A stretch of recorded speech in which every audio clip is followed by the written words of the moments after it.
OnePlus TV y Radio I99 presentan Somos Magazine con Gabriel Caicedo, Gabriela Carbo y Ana Grace Aldunate. Le damos la bienvenida en este programa de Somos Magazine a través de OnePlus TV a José Luis Carrión Maquiavelo, empresario de 37 años, formado en Administración, Finanzas y Economía y con una maestría en Finanzas. Es gerente general de la empresa OneVision, misma que se enfoca en colocación de pantallas digitales en puntos de ventas y en la vía pública.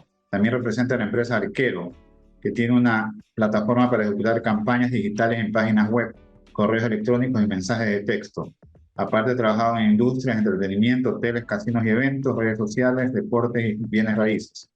Fue director de la Cámara de Comercio Ecuatoriana Americana de Guayaquil y del Barcelona Sporting Club. Bienvenido una vez más. Como empresario... Muchísimas gracias por la invitación, Gabriela. Y bueno, pues saludo también a todos los televidentes que lo siguen en este programa.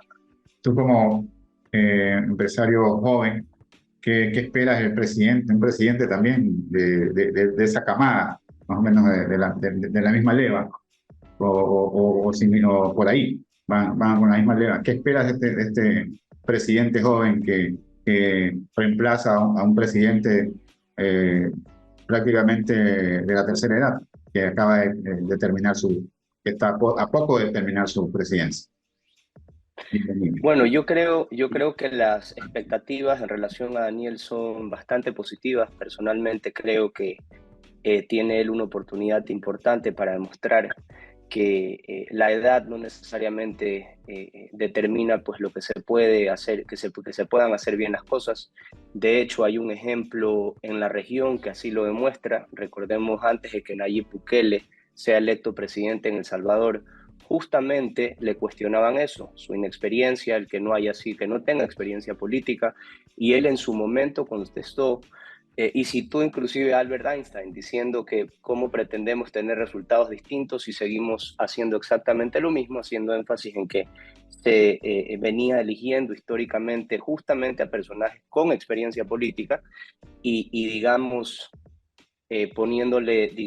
yéndonos hacia adelante en el tiempo, podemos ver ya a fecha de hoy que demostró que no necesariamente se necesita experiencia política para hacer bien las cosas, y hoy en día pues él ha demostrado con acciones y con resultados de que la edad no es y no ha sido para él en su gobierno un problema para conseguir las cosas. José Luis, y hablando justamente de este tema puede ser, lo podríamos llamar como un relevo generacional. De pronto también ahora tenemos un presidente electo joven, hemos tenido también en dignidades de ciudades, alcaldías, elecciones de candidatos jóvenes. ¿Cómo ves de positivo por decirlo de una manera, refrescar el enfoque a la forma de hacer política, y cómo se refleja eso a su vez ya en el campo privado, empresarial, del manejo, porque tú perteneces a la empresa privada? ¿Cómo se refleja ese cambio generacional en el enfoque del manejo país, en el manejo ciudades y en los sectores que justamente tú manejas, tú trabajas? A ver, yo creo, como dije hace unos momentos, haciendo referencia a mi expectativa personal en relación a Daniel Noboa, de igual manera, pues citando otro ejemplo al alcalde de Guayaquil, Aquiles Álvarez, soy bastante positivo y tengo muy buenas expectativas de lo que puedan hacer ellos y un poco empezar a marcar ese cambio generacional en la política. En cuanto a formas distintas de hacer política, creo que Daniel lo demostró al ganar unas elecciones donde al inicio nadie se pensaba pues, que él podía llegar a una segunda vuelta y ganar las elecciones. Él optó por un poco lo que ya la gente no quiere, ¿verdad? Que es la confrontación, que es, digamos, estar haciendo política, lanzando, digamos, mensajes negativos para atacar al otro. Su posición, su postura, pues fue siempre positiva, de proponer cosas y creo que eso es algo positivo inclusive para la sociedad, acostumbrarnos a argumentar y no a estar vociferando falacias ni simplemente restregándole cosas a las otras personas, sino enfocarse en propuestas, y eso reflejado no solamente en la industria en la que yo estoy, sino que creo que en todas puede generar pues un resultado positivo, no solo, como dije antes, en política, digamos, en el mundo de las empresas, sino también en la sociedad. Creo que hay que ir limpiando un poquito ese negativismo que, digamos, ha venido dominando el campo político cada vez que hay adversarios políticos. Creo que estos aires frescos en política creo que le hacen muy bien al Ecuador, pero de ahí a qué vayamos a llegar solamente falta tiempo, no hay que ver en qué queda. ¿Qué crees que debe hacer, lo primero que tiene que hacer Daniel Noboa para desempeñarse de una manera positiva desde el inicio? Una de las cosas más importantes que le toca a él es saber elegir de quién se va a rodear. Que los ministros que vayan a liderar las carteras de Estado pues sean personas con capacidad de gestión, ¿verdad? Porque aquí no solamente hay que proponer las cosas que creemos que puedan funcionar, sino que hay que saberlas ejecutar. En ese sentido, Daniel también tiene que imponer un liderazgo importante, va a tener que amarrarse muy bien los pantalones porque la situación del Ecuador en este momento pues es de una adversidad muy grande. Y una de las cosas que dije, pues sin perjuicio que la caja fiscal en este momento pues es bastante ajustada, con su equipo tiene que encontrar soluciones que apunten a mejorar esa situación de seguridad del país, que ojo, la situación de seguridad del país no creo que sea cuestión de que se resuelva en este gobierno. Este gobierno hay que empezar a sentar las bases para en el tiempo irlo solucionando. Tampoco creo que se le tiene que exigir a él, digamos, que resuelva esto. Si lo logra, maravilloso, pero la situación es muy complicada. Y aparte de ir trabajando el tema de seguridad, y a pesar de que la caja fiscal en este momento pues no es, digamos, no está, digamos, excedida en liquidez, va a tener que encontrar las soluciones con su equipo para apuntar a ponerle más comida al estómago de la gente más necesitada y de la misma manera más dinero en los bolsillos de la gente más necesitada, porque de ahí parte la base para construir una mejor sociedad y además es la base para generar circulante en la economía y que a su vez de ahí hacia arriba los negocios también se empiecen a mover y al moverse los negocios, ¿verdad? Van a poder contratar más personas, al contratar más personas incrementa ese circulante y cada vez que crece la economía en esta dinámica, pues también el Estado y los municipios van a poder cobrar más impuestos sin necesidad de subirlos, que creo yo esa es otra de las cosas que se debe hacer, bajar los impuestos o incentivar, ¿verdad? Las inversiones vía exenciones de impuestos, pero nuevamente todas esas cosas toman tiempo y en cuanto a soluciones inmediatas, tiene que encontrar soluciones con su equipo para que la gente esté mejor, eso sí, en el corto plazo. Has tocado el tema de seguridad, he leído que te desenvuelves también en el sector del turismo. ¿Cómo la inseguridad que nos ha venido afectando tanto a los ecuatorianos se vio reflejado o afectó al sector turístico? ¿Qué nos puedes dar, qué lectura nos puedes dar tú? Porque conoces un poco del medio. ¿Cómo afectó la inseguridad en estos últimos tiempos al sector turístico de nuestro país o Guayaquil concretamente? Y medidas inmediatas en ese campo que pueden ayudar a ir saliendo, en el caso de que se haya complicado la situación, a ir saliendo de ese agujero, pongámoslo con ese nombre. A ver, sector turístico viene sufriendo no solamente por el tema seguridad, que es, digamos, el último de los males del cual sufre el sector. Recordemos que la pandemia, que duró bastante tiempo, mantuvo el turismo suspendido durante muchísimo tiempo. Aquí en el Ecuador afectó mucho a los hoteles, a los restaurantes, porque, digamos, la economía se desaceleró a una velocidad pues tremenda, decrecimos mucho y mucha gente se quedó sin empleo. Y la gente, pues nuevamente, lo que hablaba hace un ratito, con menos dinero en el bolsillo, prioriza sus gastos, pues, y salir de vacaciones y gastar en hoteles, en restaurantes, pues no es una prioridad necesariamente. Y el tema de seguridad, pues, dependiendo de las zonas, a lo mejor Guayaquil no sufre tanto como ciudades marginales, a donde la presencia policial no es la misma. ¿Y a qué me refiero con esto? Me refiero a las famosas vacunas. Que digamos tienen sometido a los microempresarios, a las pequeñas empresas en el Ecuador. Es un tema pues muy penoso y a pesar de todo esto, al menos en lo que respecta al sector hotelero, creo que las cosas han venido mejorando significativamente, tanto en ocupación como en tarifas, y creo yo que de las carteras de Estado del actual presidente Lasso, la de turismo es una de las que mejor se ha venido desempeñando, porque digamos se ha sabido administrar y ejecutar presupuestos digamos cortos para generar resultados importantes. Ayer justamente escuchaba al ministro Olsen hablar de que el Ecuador había ganado la sede para un evento muy importante, y creo que eso pues es digno de aplaudirlo, y ojalá a lo mejor se dé de que Daniel Noboa le pida a este buen ministro que se quede en su gabinete para que las cosas sigan mejorando. Ese creo que también ha sido un gran problema en esa cartera de Estado, donde han habido muchísimos cambios, han habido muy buenas intenciones, pero también han habido muchísimos cambios. El Ecuador y el turismo dentro del Ecuador, el Ecuador tiene un producto turístico fantástico, espectacular, pero que requiere también de preparar a todas las personas que están involucradas en el sector turístico para que puedan cada uno de ellos convertirse en un prospectador o en un, digamos, guía turístico para los turistas que lleguen. Uno, por ejemplo, se trepa a un taxi en Bogotá, en Buenos Aires, y el taxista le puede hablar, digamos, de todos los atractivos que tiene la ciudad, pero con un nivel de conocimiento impresionante.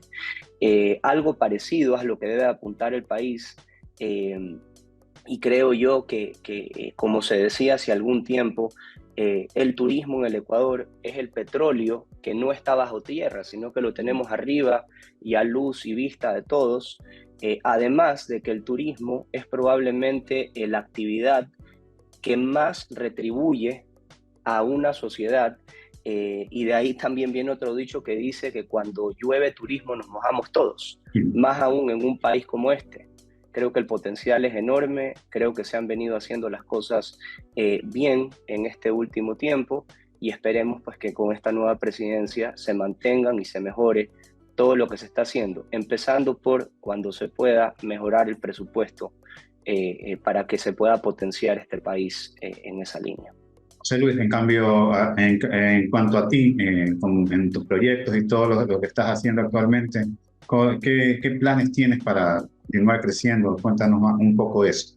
Bueno, yo estoy en el área de publicidad. En mi empresa se encarga de colocar pantallas digitales dentro de puntos de venta. De hecho, enfocado en un nicho que son supermercados. Trabajamos actualmente en el canal moderno con Almacenes Tía. Con Almacenes Tía tenemos ya una relación de 4 años, pero nuevamente, desde la pandemia, el sector publicitario, ustedes saben, cuando se complican mucho las cosas en la economía, la publicidad es la primera víctima en el PIG de todas las compañías. Entonces han sido años un poquito complicados, además que no solo fue la pandemia. Posterior a la pandemia tuvimos clima electoral, posterior al clima electoral pues hubo un paro nacional, los rebrotes del COVID, la guerra en Ucrania que afectó por ejemplo a las aceiteras, que allá es donde se abastecen en su mayoría de las materias primas que se proveen desde allá. Y los aceiteros son de los mejores, digamos, anunciantes que se tienen en el mercado. En fin, han caído en muy poco tiempo, han caído algunas cositas porque han complicado un poco las cosas, pero ya se está saliendo. Y bueno, aparte del tema de publicidad en puntos de venta, nosotros también alquilamos elementos para pequeños comercios, pantallas pequeñitas de unas 10 pulgadas, 8 o 10 pulgadas, para que cada vez que un cliente llegue pues pueda informarse de lo que quiere informarse a ese punto. O a su vez también puedan ellos vender publicidad.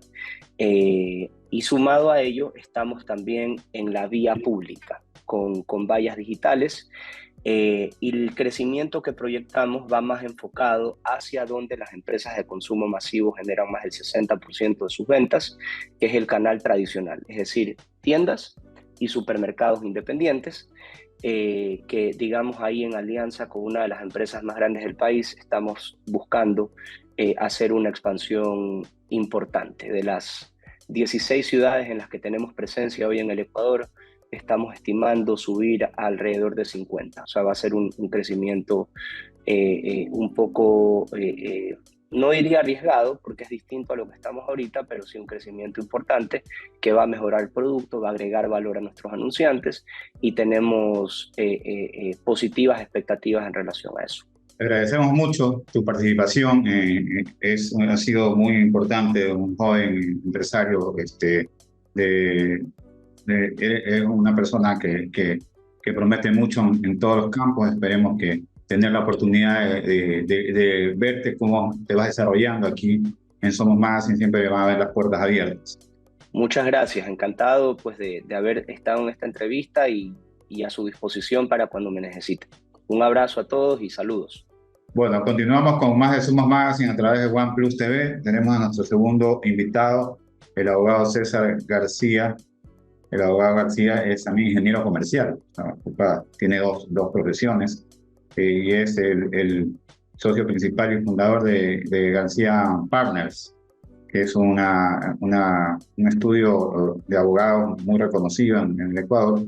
Él hace solución de problemas, estrategia de litigios y juicios complejos, litigio, derecho penal, económico y empresarial, asesoría financiera y comercial, derecho constitucional y derecho tributario.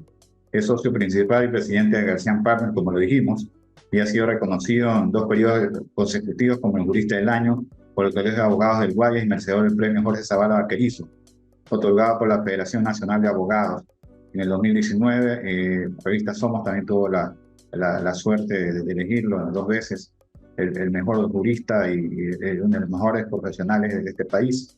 Recibió una presea importante del municipio de Guayaquil en el 2021 y quizás uno de los reconocimientos más grandes del Cuerpo de Bomberos de Guayaquil por servicios distinguidos. Bienvenido, abogado García, a nuestro programa Somos Magazine a través de OnePlus TV.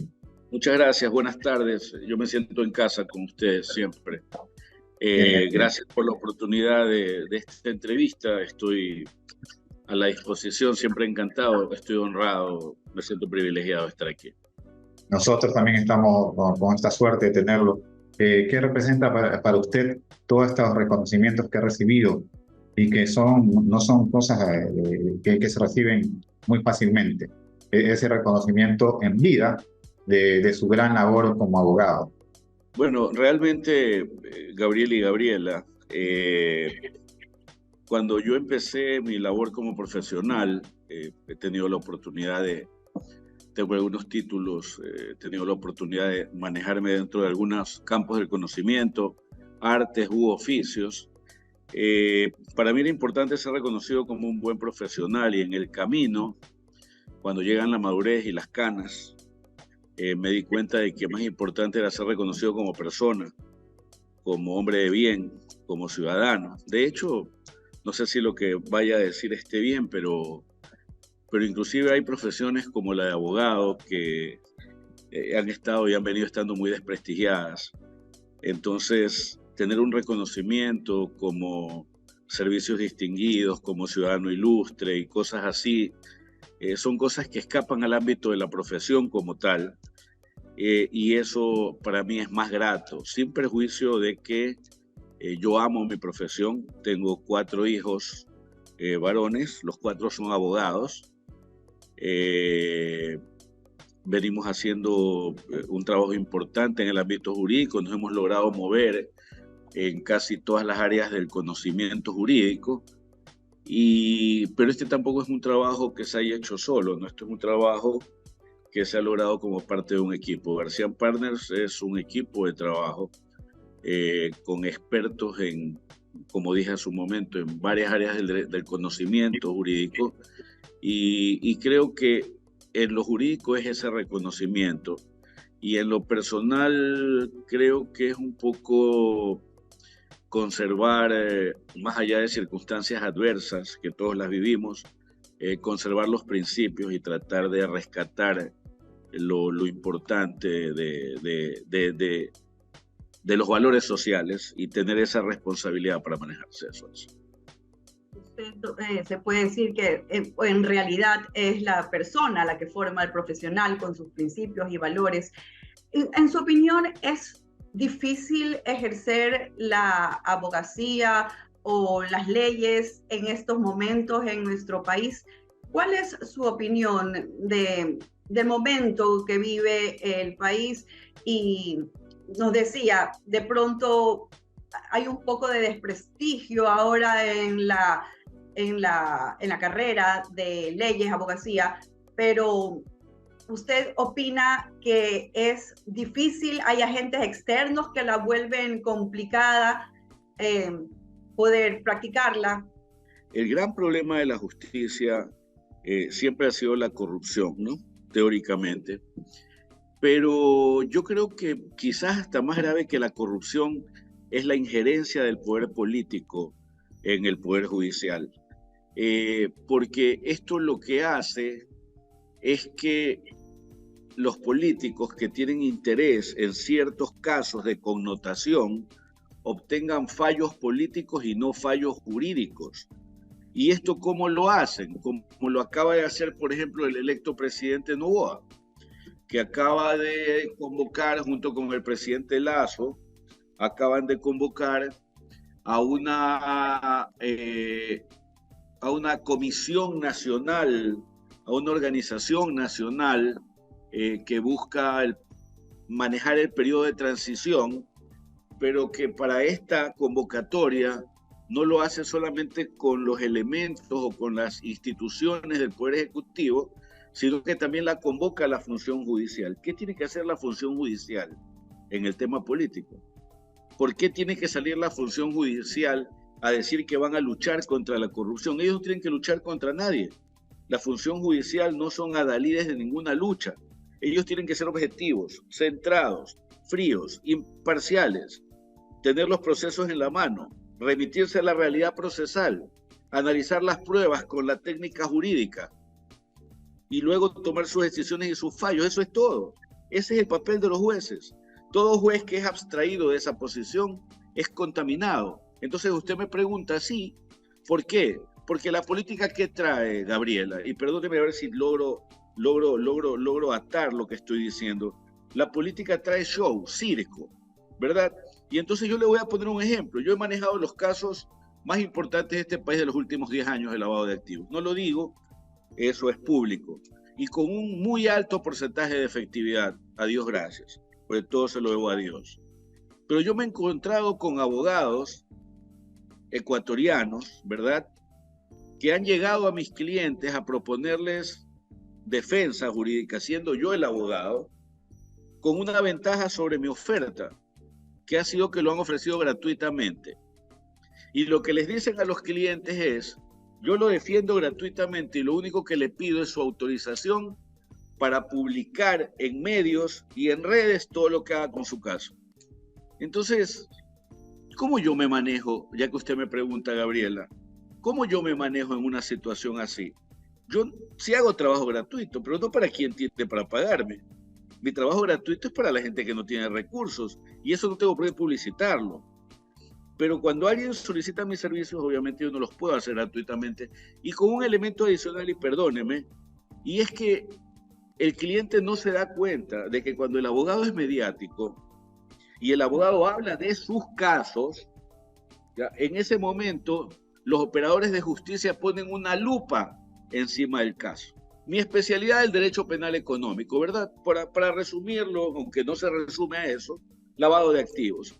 Yo he manejado procesos de lavado de activos por tráfico de oro, he manejado procesos de lavado de activos por evasión de aranceles o defraudación aduanera, he manejado procesos de lavado de activos por defraudación tributaria, he manejado procesos de lavado de activos por estafas en bancos extranjeros, pero no por narcotráfico. Y hoy por hoy, todos los procesos de lavado de activos que hay en el mercado y que se pueden llevar son todos por narcotráfico. Y yo no voy a llevar ninguno. Y también voy a decirlo con la misma frontalidad que me caracteriza.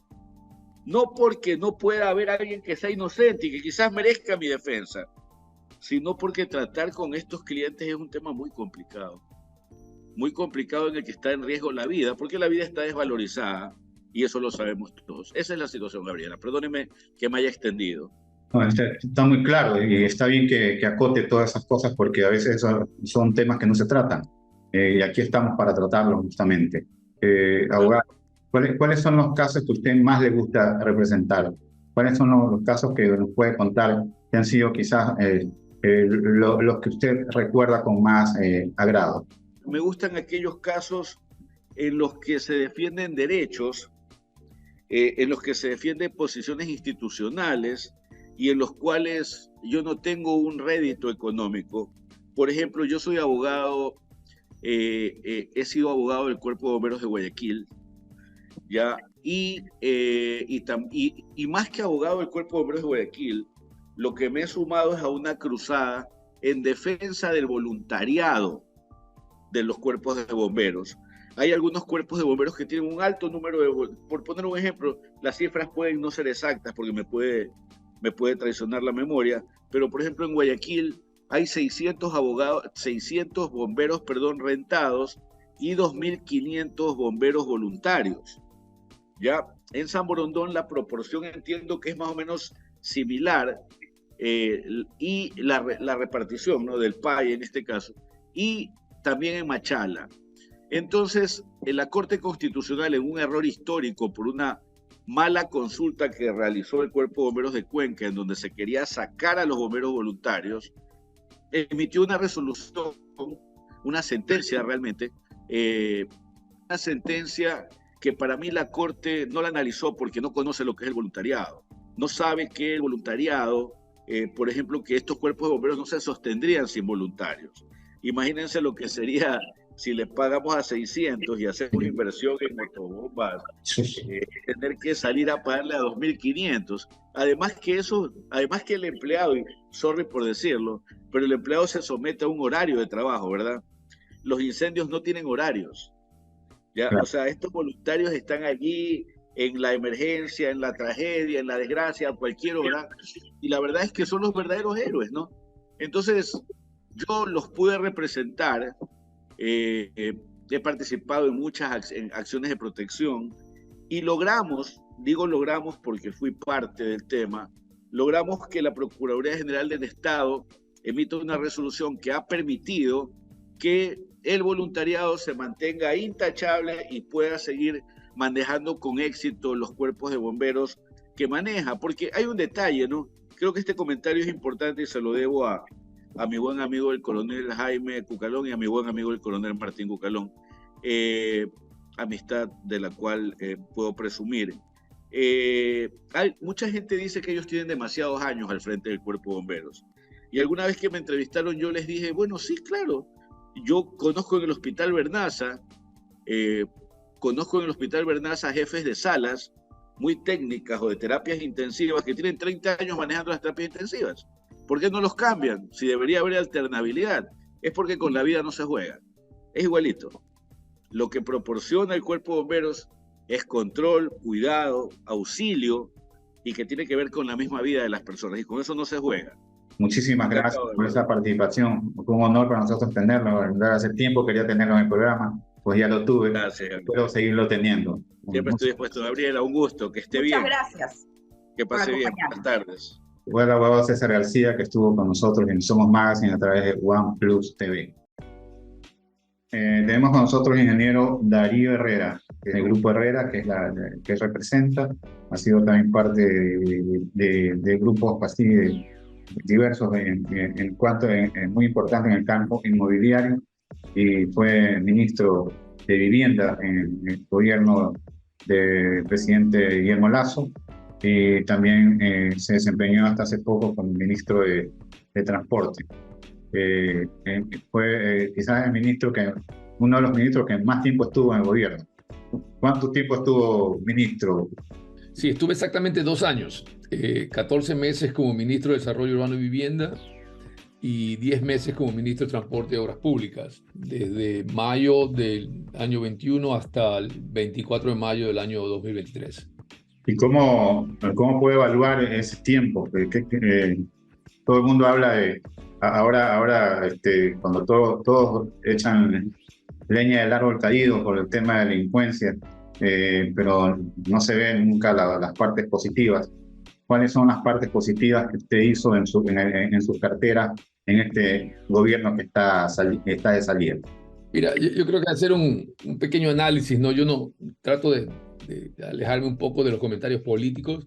Lo primero que uno tiene que siempre reconocer y agradecer es de que hace un par de años atrás el presidente electo, Guillermo Lasso, que gozaba de una popularidad inmensa, me escogió para dirigir una cartera hasta algún tiempo o por años casi invisible, que era la cartera de Desarrollo Urbano y Vivienda. Y nosotros le dimos un giro a esa cartera. La pusimos como protagonista dentro del plan de gobierno del presidente Guillermo Lasso. Y luego tuvo la confianza de permitirme dirigir una de las carteras más complicadas, creo yo, que es la de Transporte y Obras Públicas. Eso lo hice también por 10 meses.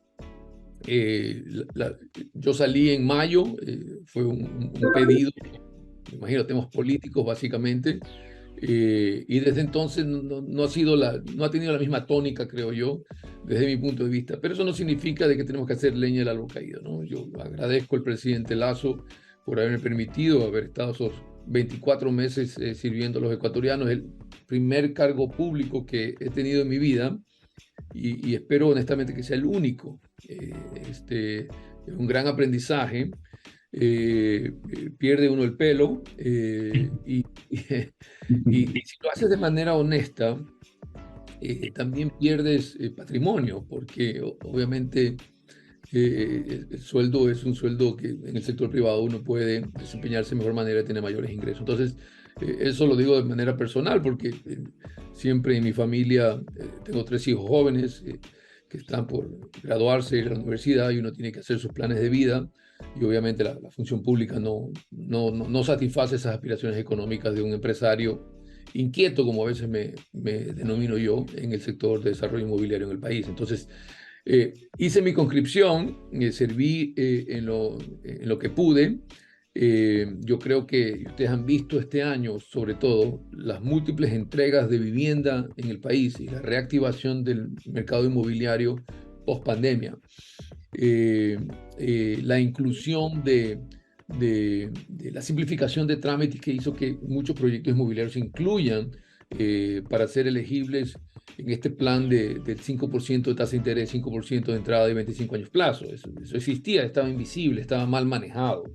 ¿Se cumplieron las expectativas que tenía usted, en este caso, en el momento de hacerse cargo de esa cartera de Estado, de la de Vivienda, el Ministerio de Vivienda? Sí, bueno, hay que separar un poco, ¿no? Habían ciertas ofertas de campaña por el presidente. Una de ellas fue la construcción de 200.000 viviendas. Yo no sé si se acuerdan ustedes. ¿Okay? Construir 200.000 viviendas y entregar 200.000 viviendas gratuitas significa una inversión de 4.000, 5.000 millones de dólares que el gobierno nacional no tiene. Cuando decimos el gobierno o el Estado, no es el presidente, ¿no? Todos nosotros no tenemos esa... Nuestro país no es tan rico como para tener esas reservas y esos dineros en el flujo para poder invertirlos y regalarlos, ¿ok? Cuando redefinimos el plan de acuerdo a una realidad del país, y buscamos la implementación de soluciones habitacionales. Significan no solamente traer una casa, sino permitirle a una persona tener su título de propiedad, permitirle a otra tener un acceso a crédito, tener un incentivo, tener también una vivienda, ¿no es cierto?, entre otras soluciones. Y también el plan que hizo después la ministra Gabriela Aguilera sobre los 1.000 pisos para tener una adecuación o remodelación de las viviendas, como hicimos en Esmeraldas, por ejemplo, luego del terremoto. Entonces usted ya suma todo eso y lo que hace es que suple la necesidad de las personas, una necesidad puntual, porque muchas de las personas contradictoriamente a lo que nosotros pensamos. No es que quiere una casa nueva. En primer lugar, no quiere mudarse donde vive. Ahí crecí, la quiero aquí, ¿ok? Y muchas veces no funciona la casa nueva, sino una remodelación de la casa existente. De hecho, el déficit cualitativo que implica la remodelación de viviendas es mucho mayor, 3 veces mayor que el déficit cuantitativo o la necesidad de una vivienda nueva, ¿no? Entonces, hay que pensar las ciudades de otra manera, ¿no? Y eso no es que nos dimos cuenta en el camino, sino que es la realidad. Y parte de lo que hizo el presidente es ese diagnóstico sobre el cual se elaboró un plan de hábitat y vivienda que tenía varios componentes, que se puso en marcha, cuyos productos están ahora siendo entregados. Usted arma eso, lo financia, lo construye, y lo que pasa ahora es que usted entrega las viviendas. Y por eso el presidente ha estado en los últimos meses entregando muchas de estas soluciones a lo largo y ancho del país. Entonces, y lo bueno de esto es que si el plan continúa y los entes financieros continúan financiando esto, como ya ha ofrecido, por ejemplo, 150 millones de dólares, creo que ofreció el BID para este tipo de programas, entonces el próximo gobierno va a tener esa continuidad, va a tener la capacidad de tener un plan elaborado, va a tener continuidad, porque estas políticas tienen que ser políticas de Estado. No importa quién haga. En otras palabras, no importa quién meta el gol, ¿no es cierto? Y siempre tiene que ganar es el pueblo ecuatoriano. ¿Cómo apoya un Estado, un gobierno al sector privado? Usted que ha estado en los dos campos y puede darnos una visión global. Sencillo, y esto debería ser el objetivo de cada funcionario del gobierno. Simplifíquele la vida al empresario. Hágasela fácil. Es decir, el gobierno, el Estado, los ministerios especialmente, son los encargados de crear política pública. La política pública tiene que resolver un problema social. Y el problema social es un problema de muchos. Si fuera el problema de una empresa, entonces usted va y ataca ese problema de una empresa, es casi privado.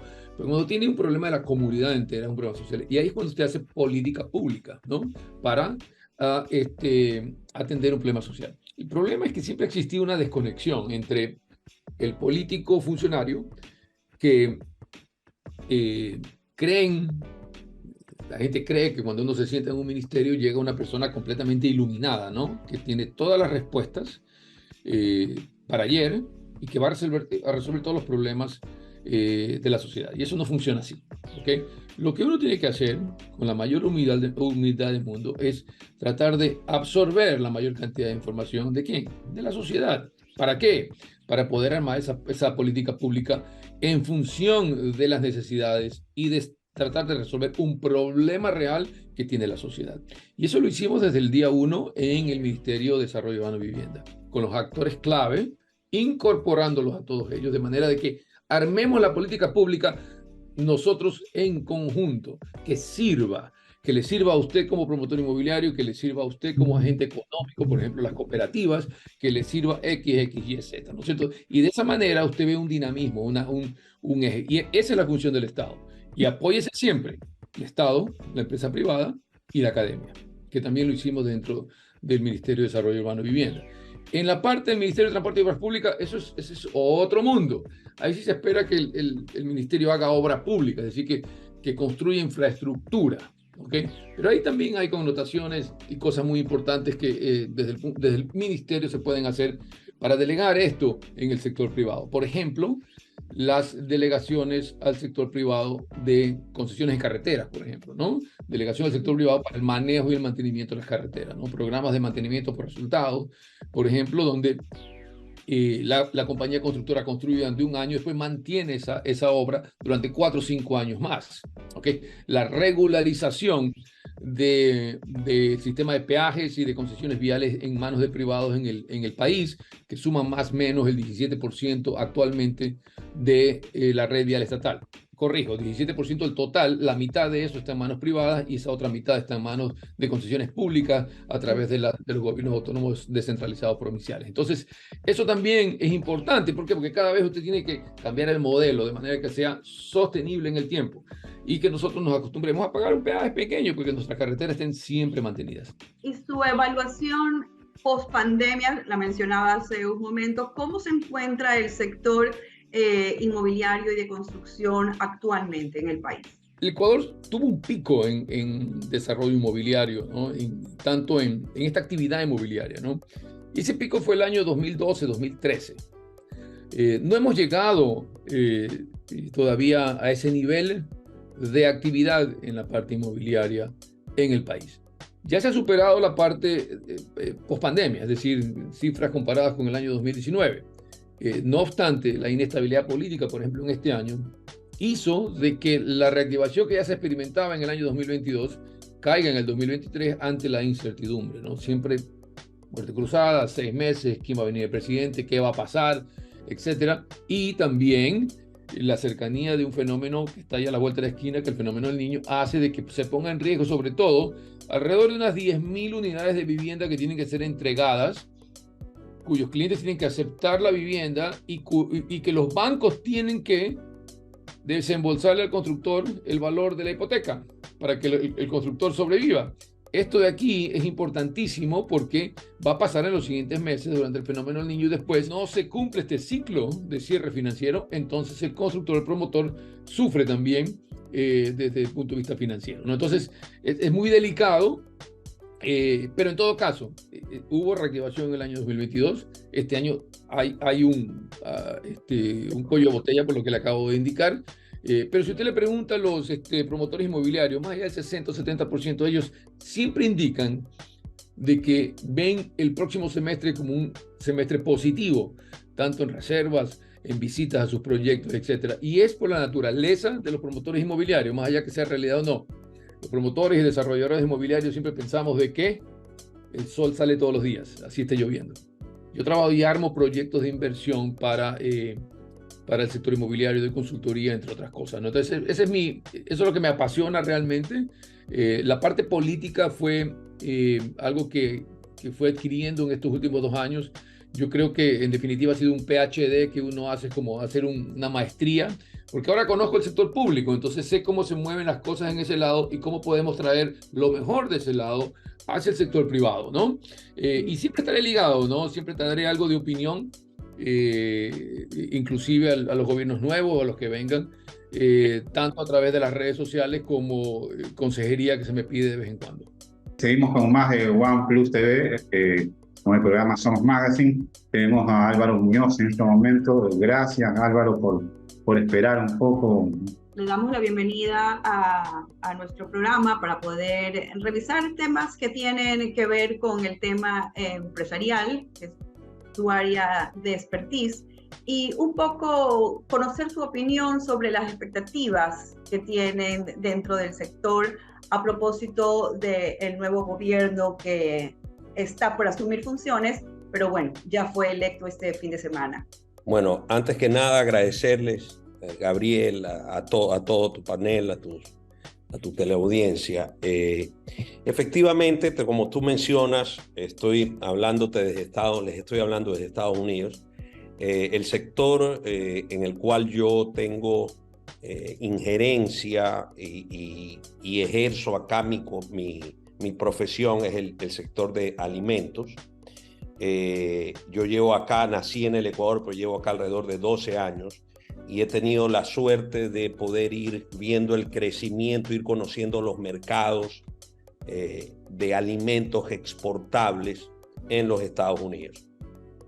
Y realmente estamos con una expectativa muy positiva frente a las últimas elecciones, primero porque se utilizó una herramienta democrática válida que internacionalmente se ha visto de una manera ejemplar, manteniendo ese optimismo que, recalco, tienen los mercados, y especialmente voy a mencionar el de Estados Unidos, que es en el que estoy actualmente.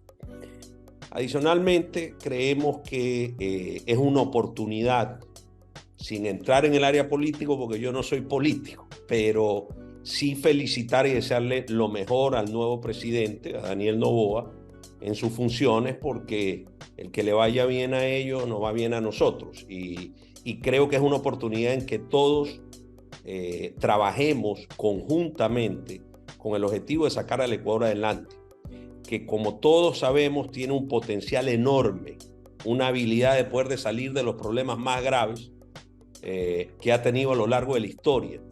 y empresarios que se han sudado la camiseta en todas las canchas y en todas las condiciones. Efectivamente,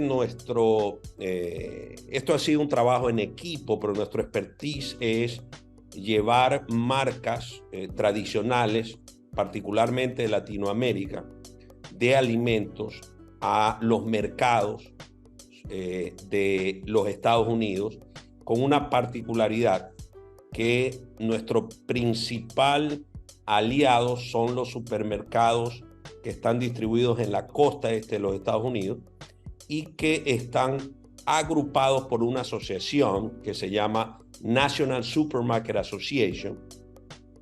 Esta asociación agrupa más de 800 supermercados que el año pasado hicieron compras superiores a $15 billones.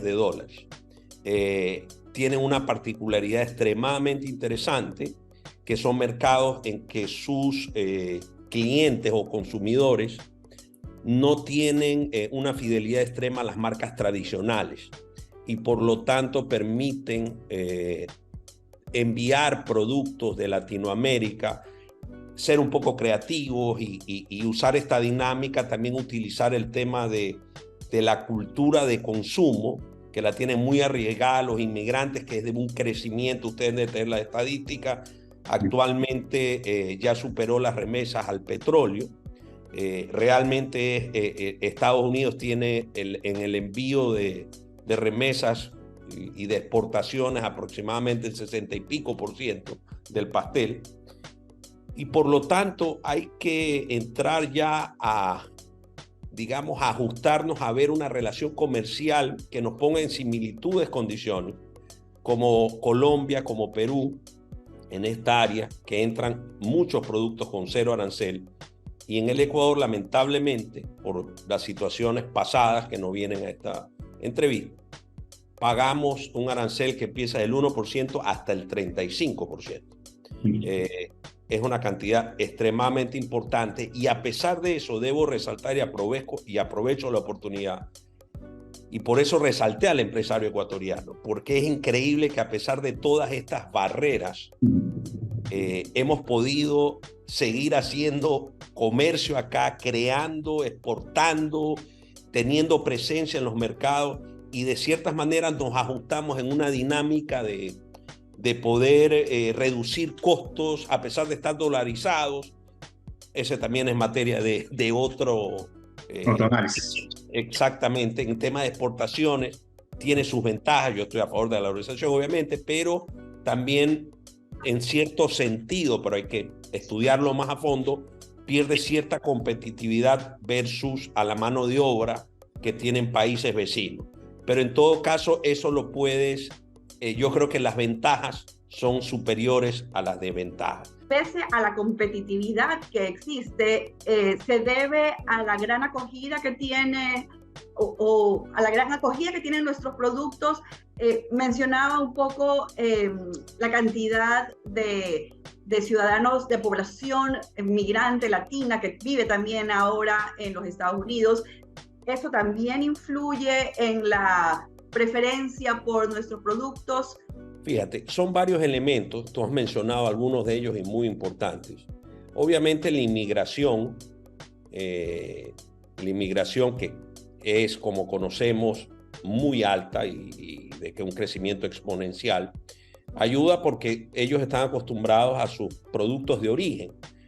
Ahí vamos a hablar de sabores, de culturas de consumo, les gusta cocinar con el sazón latino, los envases tienen que tener ciertos colores que yo, para simplificar la exposición, le digo son folclóricos, pero que en esencia ayudan. Entonces aquí lo que importa es la creatividad.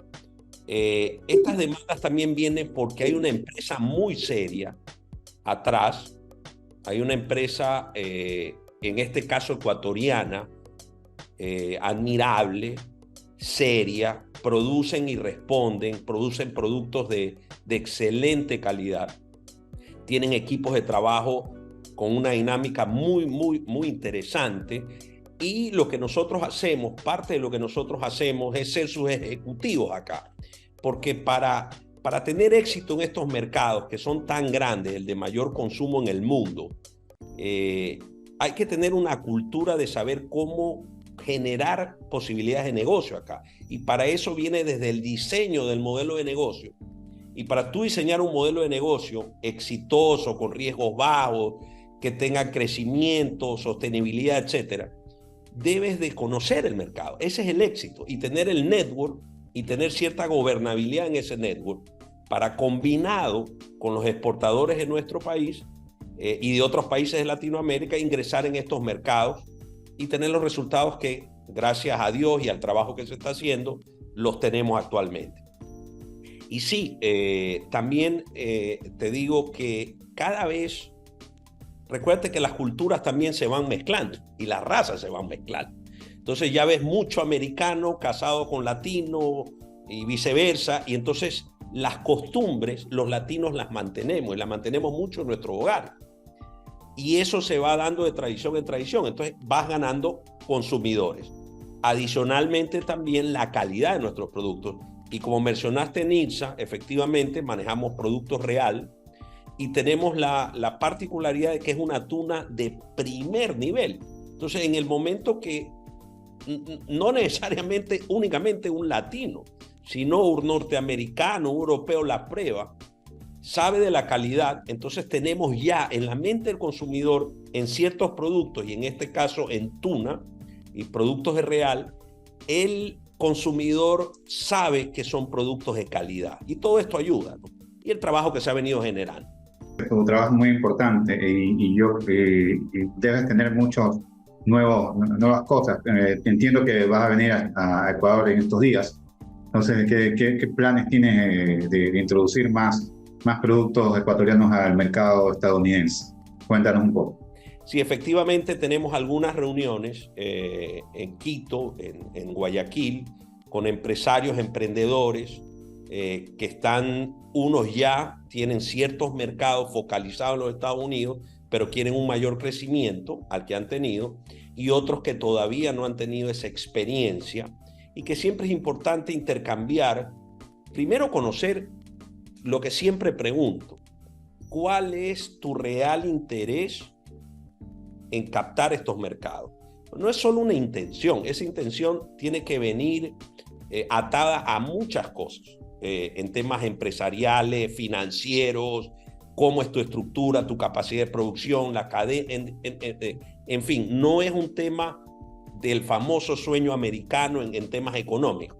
Es un tema en que realmente estos mercados son exigentes. La ventaja que tienen es que te llevan a volúmenes que todo empresario o productor quiere tener, pero eso también demanda una seriedad muy importante en calidad, en tiempos, en que estos mercados son muy exigentes. Entonces, hay que explicarles los conceptos generales a las personas que vivimos acá y estamos el día a día haciéndolo, a los empresarios de allá. Y esa combinación generalmente tiene buenos frutos.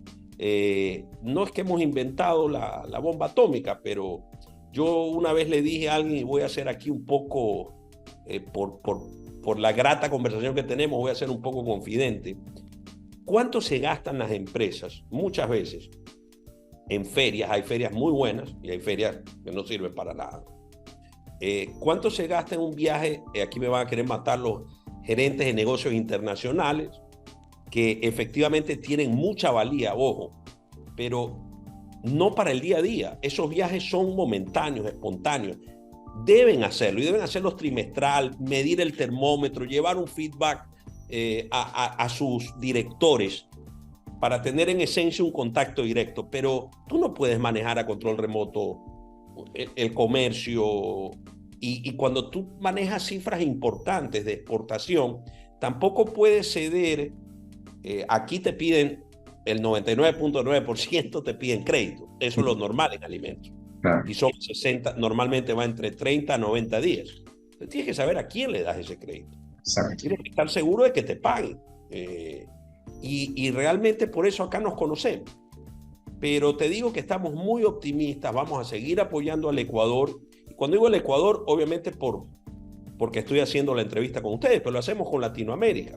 Hace poco estuvimos en Panamá dando unas charlas y estuvieron acompañándonos muchos empresarios de Panamá en una feria que quiero promover para el próximo año, a que vayan más productores ecuatorianos.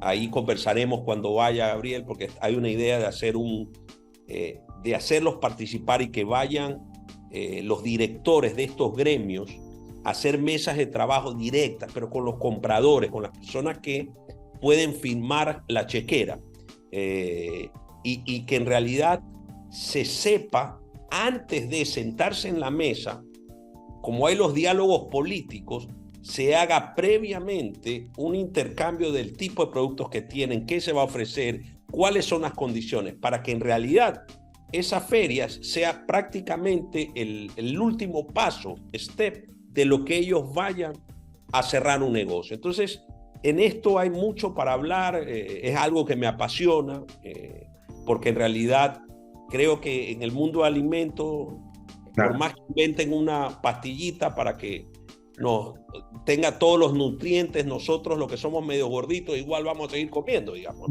Entonces, por el placer, pero en fin. Campo muy amplio.